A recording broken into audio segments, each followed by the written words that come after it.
ઇરફાન માટે તો ભલે તમે તાળીઓ જેટલી વગાડો ને એટલું મને આનંદ થશે હજી, પણ ખરેખર જ્યારે અમે બધા કલાકારો પરમાત્માના ભક્તો હજી, અને આમાં બધાના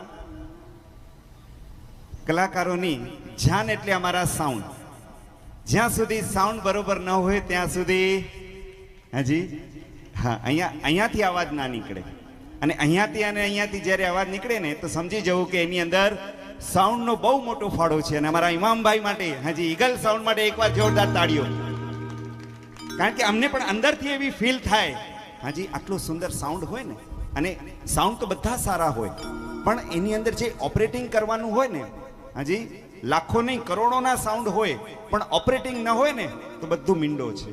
જો ઓપરેટર જબરજસ્ત હોય ને હાજી, વાત ભગવાન સાથે થઈ જતી હોય છે. બોલો આદેશ્વર ભગવાન કી જય હો, જય હો, જય હો. ઇમામભાઈ ખૂબ ખૂબ ધન્યવાદ આપનો.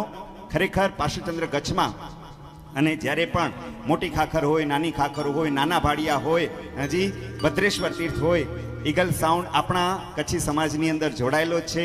ઘણી વખત એમની સાથે કાર્યક્રમો કર્યા છે. તો ખરેખર ખૂબ ખૂબ ધન્યવાદ ઇમામભાઈ. 11મી